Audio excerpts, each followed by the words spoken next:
Hey guys, we're back. It is our first off-season 2021 podcast. We're still here. Hopefully, all you guys are still watching, still tuned in.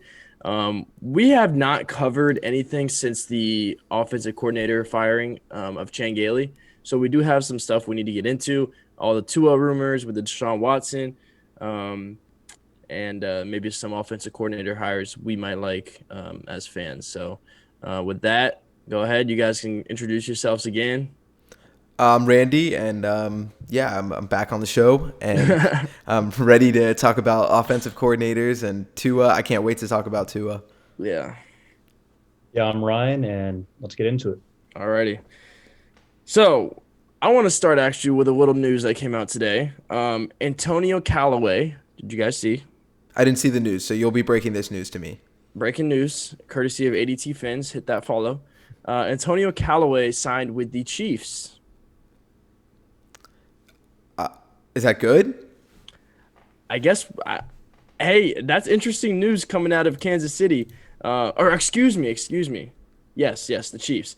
To a futures deal. So I assume he'll be able to, if the Chiefs do make it to the Super Bowl, I'm sure he has to clear COVID protocols. Antonio Callaway might be playing in the Super Bowl. That's good for him, but I don't see that. I don't see that as significant. If Antonio Callaway couldn't take a meaningful snap on a Miami Dolphins team where I don't even know, Malcolm Perry and Mac Hollins are your leading receivers, then clearly he's not all that right now. Just some interesting news. It's interesting, but I don't think it's anything. Yeah. Alrighty. So the Miami Dolphins, well, Gailey parted ways mutually. He resigned. He resigned. Whatever. He Resigned. We bullied him out. Yeah. Our offensive coordinator job is currently open. There are some interesting candidates on the market. I truly have not done too much research between the toxicity of the Miami Dolphins Twitter right now and everything going on with politics. I really been just kind of going on Twitter and then seeing all the crap and just closing right out. So if you guys go ahead, if you want to, Randy or Ryan, if you want to talk about any candidates you might like. I have a few. My list is kind of short, but even though my list is short, I think there are good coordinators available right now that won't be on my list, but I think there's a good crop of available offensive coordinating talent. I would be curious to check into Pep Hamilton. He's my top choice. He is I don't know why they released him, but the Chargers quarterback coach, Pep Hamilton, who worked with Justin Herbert. He was a former XFL head coach, and he's had a lot of NFL experience, and I think he did a phenomenal job with Justin Herbert. I don't know why they let go of him. They let go of Anthony Lynn, so maybe they want the new coach to bring in a new staff. But I think that Pep Hamilton would be a good choice. I think what he did to Herbert, everyone can say that the Dolphins made a mistake by not drafting Herbert. I'm going to argue with you. Herbert's not the same player he was at Oregon that he ended up being in Los Angeles. And part of that was part of the coaching. And I think he had fantastic coaching. I would give Pep Hamilton a shot. I'd be curious. I don't know the name of Josh Allen's quarterback coach, but he has done a tremendous job turning Josh Allen from an extremely inexperienced, inaccurate quarterback to an elite player. So I would look into that. And I think Anthony Lynn is kind of interesting. I'm going to steer away from Bill O'Brien. I like Bill O'Brien as a coordinator. I just think I think what he did to the Texans is kind of unforgivable. So that's where I stand. I'm going with Pep Hamilton as my top choice, but I'm sure there's plenty of great candidates out there that I'm not aware of that I think there's a good crop. What about you, Ryan? I think we can rule out O'Brien as well because he's supposedly going to Alabama. He's taking the OC job there. Okay.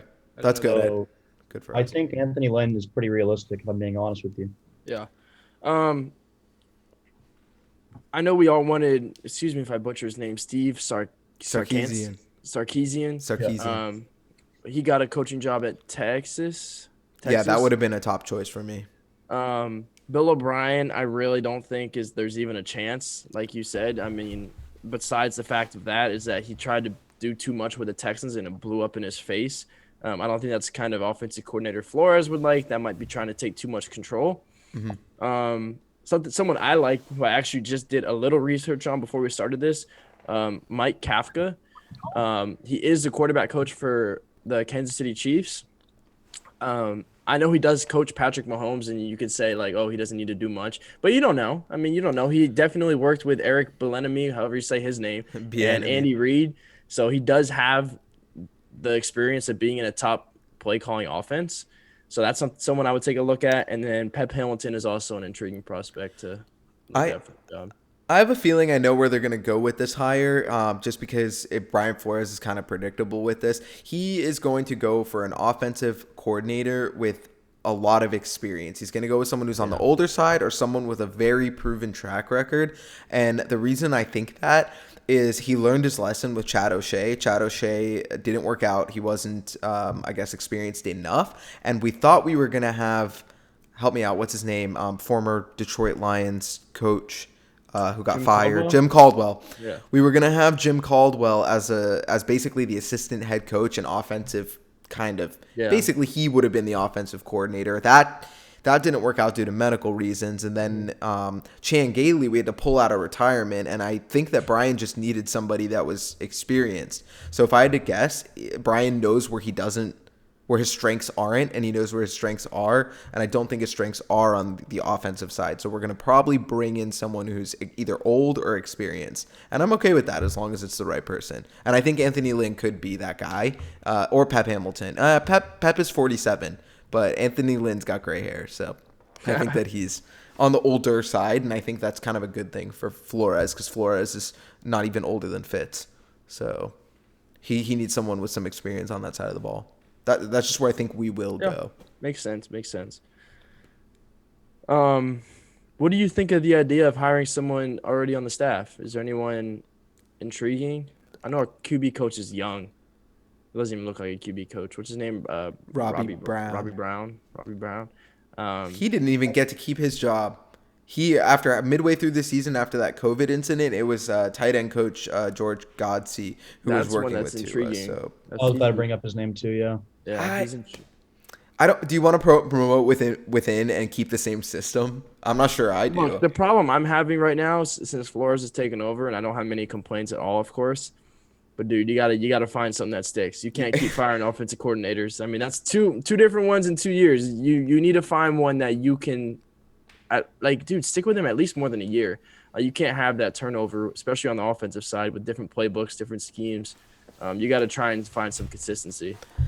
Yeah, I think that's a valid point. I'm not sure where they'll go with it, but I know that Flores has earned our trust. I think like at this point we should just trust him. Clearly, him and Greer know what they're doing, so we can just kind of trust them, hopefully, and hope it works out. All right, so I'm gonna ask Ryan this question actually, just to start it off. Ryan, we heard a lot of rumors about Deshaun Watson. So he's not happy with the Texans organization. I guess he didn't get to have any say in the hiring of the GM. What would be your trade package if you wanted Deshaun Watson? I know we've talked about this, so I'm intrigued to hear. Yeah. Well, first of all, I'm going to say I don't want Deshaun Watson. Okay, why? Because he's not a good player. Okay, yeah. First of all, he's a top 10 QB in the league. However, we all know this. We've talked about this. QB is not our problem. It's just not. There's everything on offense. I agree. With that being said, trade package-wise, you giving up that number 3 and that number 18? No, hell no, I wouldn't. We'd have to give up a lot. We'd have to give up probably. Okay, let's put it this way: what they gave us for Tunsil, it'd be more than that. 2 firsts and a second, I think. 2 firsts and a second, and more than that. Yeah. Okay, and that's Laramie Tunsil. Imagine Deshaun Watson. Yeah, and you have to take on that $40 million contract. Yep. So, and he's in his prime right now, so they'll ask for even more on top of that. I wouldn't. Okay. Just to put this to rest, I wouldn't be mad if we traded for Deshaun Watson. I would be mad if we gave up all of our assets for Deshaun Watson. You have to. You can't have both. But then I'm not doing it. You can't have both. I'm not doing it. It's not realistic. It's not going to happen. I have good news. It's going to be the same situation. He's going to be on the Dolphins. He's going to have no weapons. He's going to have no O-line, and it's going to be the same thing. You know what? I have good news. No, there's no rumor or report or anything that have said the Dolphins are even batting an eye at this. They literally could tell the Houston Texans to go fly a kite. Like Deshaun Watson can want to go to the Patriots for all he wants, or he can want to go to Miami all he wants, and he can sit there and whine and pout. Chris Greer and Brian Flores don't have to pick up that phone. They can literally, I mean, sure, they can pick it up and listen, but like it would be so counterproductive to what we've been doing for 2 years, and then you're just like, oh, the plan, and throw the plan out the window and not have to, that's wild. Go ahead, Ryan. No, yeah, I was gonna say, to add to what Randy's saying is, the entire movement of Flores coming in was, to take out the bad energy, bring in good culture. Mm-hmm. They're not going to bring in, Deshaun Watson. Yeah. Who, I want this coach. I want this coach. I want this play calling. He seems like he's, trying to be more than he is. That's not really a player's decision to talk about GMs and. In the end, it is a business, and these guys, they really shouldn't have a say. It's not, they're getting paid to play. They're not getting paid to decide. Is Deshaun Watson in the personnel department for the Houston Texans? I don't think so. No. So Exactly. so why on earth would he get? I don't care how much money you're making. Did we give Ndamukong Suh personnel control when he was getting paid $114 million to be a defensive tackle? I don't think that your paycheck as a player grants you personnel leverage. Mm-hmm. Yeah, so there's two big reasons as to why a Dolphins fan shouldn't want him.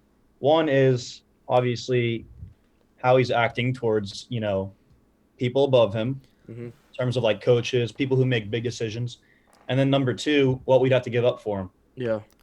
So I agree. I do agree. And I have a question for you, Randy. I want you to answer. Okay, and I have something else I want to say. Ask me the question first. Go ahead. Okay. You can say it. My thing to say first is like, what kind of team and what kind of organization do you want to be? I don't know if you guys want this, but my vision, I want to be what the New England Patriots were for all of our lives. I want to be a team that is built well all around. And I mean, and like you can say Tom Brady's special. That team around him was a fortress. He had a defense. He had receivers. He didn't have stupid GM decisions. When was the last time the Patriots, the last 20 years, were making bad GM decisions? I want a team that, like, look at Breeze and look at Brady. People look at Tua and they say, oh, he's uninspiring. He's not 6'6" and doesn't have a rocket arm.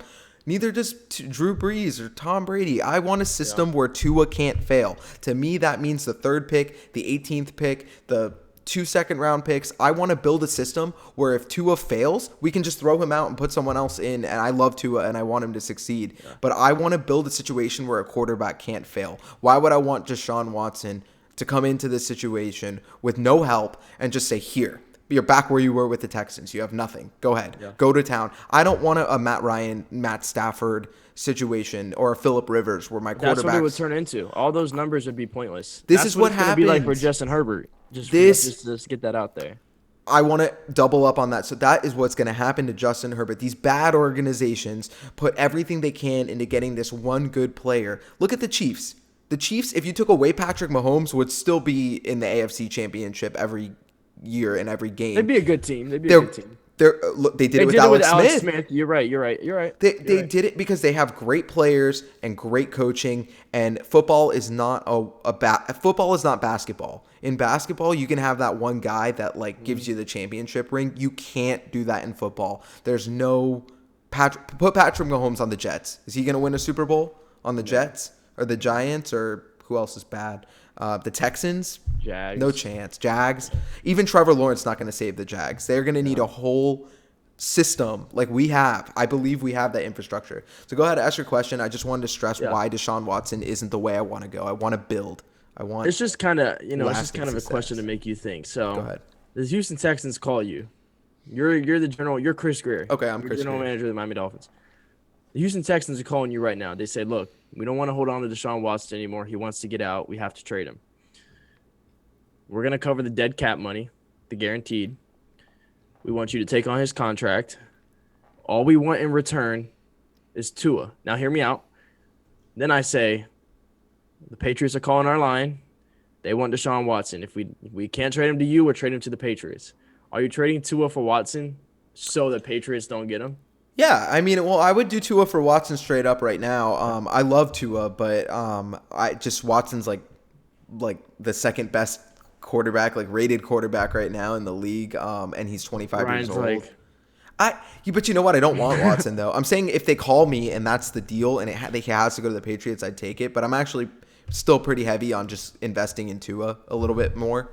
I just want to continue to see. I don't know what are you grabbing your jersey? Randy, I plan on wearing this for 20 more years, man. Me too. No, I don't want Watson as much as you guys don't want Watson. I let him be a Texans quarterback. It's great for them that they have him. Let him be there. I like Tua's attitude. I think he fits with the team, and I want Tua to be the next Tom Brady. I want Tua to have 6 Super Bowls, and if he's never like jaw-droppingly good, like I don't care. I want to win. I want to win. I want to win. You know how Tua won? What was it? He went 6-3. And it took Herbert like 10 weeks to get his first win. I'll take my 6-3. I don't want to watch a quarterback and go, wow, he's amazing, but we haven't won a game yet. Like, I just don't want to live that life. That's like Matthew Stafford. I mean, and all due respect to Matthew Stafford, but some guys are winners and some aren't, you know? And it just goes to show you have to have the coach and you have to have the system. Don't you want Tua to live in a Patriots system where he gets a defense every year, he gets receivers, and he gets an offensive line? Think about how Brady has and hasn't succeeded. Look at him. The O-line. Look at him going to Tampa Bay. Why is Tampa Bay doing well? Is it because of Brady? No, they have a great O-line. They have Antonio Brown, Mike Evans, and Chris Godwin in the same receiving core. That's nuts. Like, I want that for Tua. Quarterback's an important position, but it's not the only position, you know. I have something else to talk about after we're done with this topic. I'm done with it. I was about to move on. Go ahead. What do you got? Mine is the national championship. We didn't plan that we were going to talk about it, but I think it'd be cool to kind of go over our thoughts. Yeah. Whoever wants to start. I just finished talking, so I'm going to let Ryan or you go. Go ahead, Ryan. Did you watch it? I did watch it. I'll jump into it. It was your birthday, wasn't it? It was my birthday. Happy belated birthday, everyone. Birthday. Ryan's birthday was on the national championship. You got to see 2 future Dolphins ball out. Yep. I still managed to watch most of the game. I got to watch Najee Harris and Devontae Smith ball out. Hopefully we get one of them, if not both. Yeah. Let me ask you guys something. At number 3, are you taking Smith? My mind got changed in this game. So I at first thought that Smith was really good and maybe not, but like I was worried about his frame and I was worried about just certain concerns. If you're telling me I could get a receiver that's already like BFFs with Tua coming in and that he's that good, he's the next like Marvin Harrison. He's actually special. He's special. Yep. And I haven't seen Penei Sewell play in a year. I don't know if Penei Sewell's been eating McDonald's every day and weighs 370 pounds right now.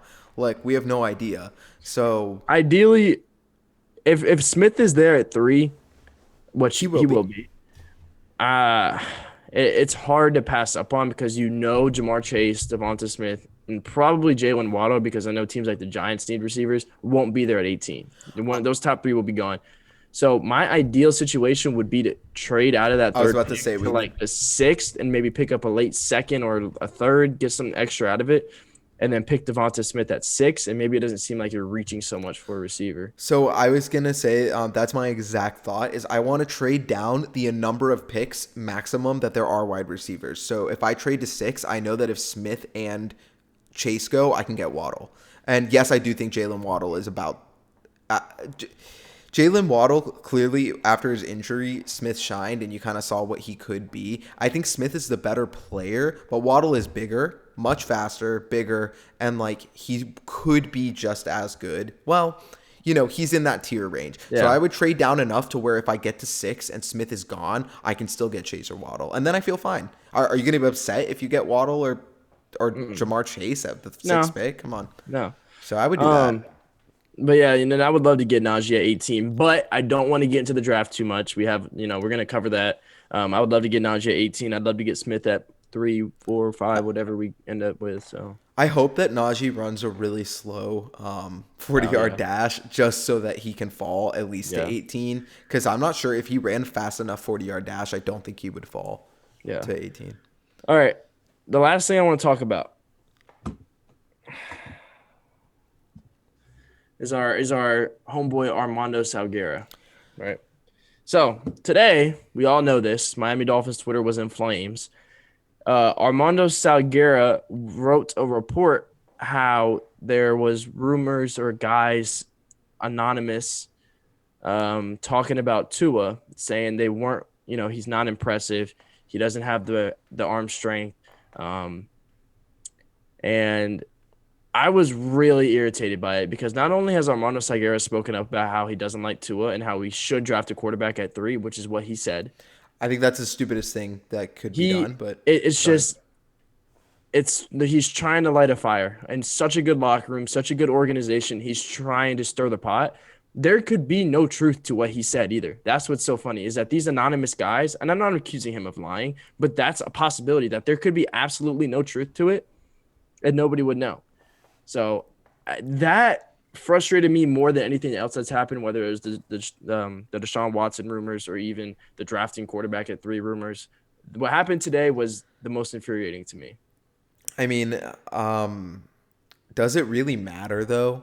Like if people It's just, say, but it's just a theory. You know, all this talk is going around, and then Armando Salguero decides to just stir the pot. Just but my stir the question is pot. like, I'll ask you both, and I'll ask Ryan too. Like, do you think is the expectation for Tua to come in and be a Pro Bowler as a rookie? Was the expectation even for any rookie to like come in and be an All Pro? Like, what do you expect? What does everyone expect here? Because that's where my confusion comes from. Like, they're saying like, oh, he's not great and he didn't look impressive in training camp.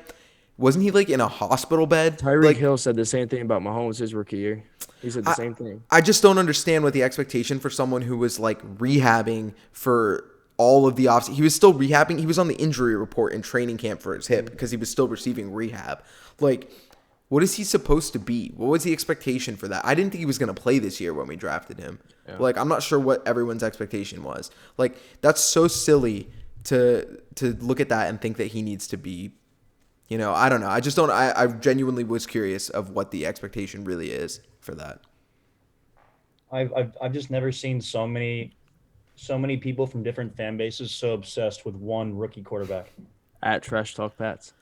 No, at anyone. You know, our fantasy football group message. Yeah. Trash Talk Pats. You're not, shout out to him.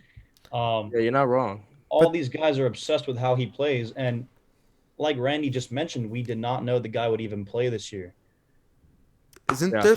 There's 32 quarterbacks in the league, and people are saying like, "Oh, he's a top 5 pick. He should play better." Okay, well, like Mitchell Trubisky and Daniel Jones. It's crazy, dude. But it's like crazy. Sam Darnold, Mitchell Trubisky, and Daniel Jones were all recent top 5 picks, and are still worse to this day. And no one has anyone said to the Giants fans, "Oh, like you need to get rid of Daniel Jones right now, or you need to get rid of Mitchell Trubisky." Like, Daniel Jones has played 2 seasons. Tua's played what 8 games. And Daniel Jones hasn't done a single thing that's impressed me. The most memorable thing I can remember about Daniel Jones is he had a 60-yard run where he fell flat on his face with no one anywhere near him. He just ran and ate ass like into the ground. So I just don't understand what the expectation is of like they thought Tua was going to be some god. Like he's not. I don't care if he ever becomes a god. We didn't. You don't draft gods. I'm drafting a player. I want him to be solid. I want him to be good enough to win games. I want him to be good enough to be a good team player, to do what's needed and what's asked of him. I think this year he did what was asked of him. Could he have done more? Maybe. But I genuinely think he did what he was coached to do. I genuinely think they said, Tua, don't screw up. Go in and don't screw up. Go in, don't turn the ball over. Take your check downs. You're a rookie. You don't know everything yet. Just take it slow. And I think that's just what happened. Like, I don't know. And people act like we made some big mistake. The Chargers literally would have taken Tua if we had taken Herbert? Yeah, anyone would have. Like if the roles were reversed, if the Chargers had 5 and we had 6, we would have Herbert and they would have Tua. No one in their right mind was taking Herbert first. So and like he had a good season. Let's see if it happens again. Didn't someone else have a good rookie season and become irrelevant? Like many people. I mean, like RG3. Baker Mayfield had a great rookie. I mean, he's not irrelevant, but Baker Mayfield had a great rookie season. Terrible second year. No, but I mean, RG3 was like a league MVP. He was literally the league MVP, and then or rookie MVP, and then who else? There was a Bucks quarterback that we had at one point. Josh Freeman. Do you know who Josh Freeman is? I don't even remember him. So Josh Freeman was a Bucks quarterback who I remember him. I just don't. I don't remember him playing for the Dolphins. Yeah, he played for the Dolphins during the Gase era as a backup. He was a backup. He didn't actually play for. He was like a training camp body. Actually, he wasn't even a backup. But he had like this super good rookie season with Tampa Bay, and he just couldn't put it together past that. So, Randy, I think Freeman had the good year when the Bucks had Doug Martin and he ran all over everybody. Okay, well, give me Najee Harris, and watch them. Oh, yeah, I just I'm just don't. saying, yeah. Yeah. Weapons will make your young quarterback good. That's all there Yeah. is to it. Why does Yeah, he have to shoulder the burden? I That's the question. Why? we have 3 minutes left on our timer. But I just wanted to, the Armando Salguero thing, it irritated me. Dolphins Twitter is very divided. It's kind of sad. I making my Twitter account going into the season, I never knew it was like this. But it's very divided. People like Scooter, if anyone follows Scooter, who hates Tua. No. Yeah, you don't know who Scooter is? I don't. I've Oh seen his man, tweets. yeah, you need to go find Scooter, I'll Randy. find Scooter. You'll find some laughs. I'll check him out. And it's sad. I mean, it's so divided. And something like what Armando Salguero wrote today just doesn't help the case. I know it's his job. He's not supposed to just report the good things. I know he does have to report it, but it's just like, why?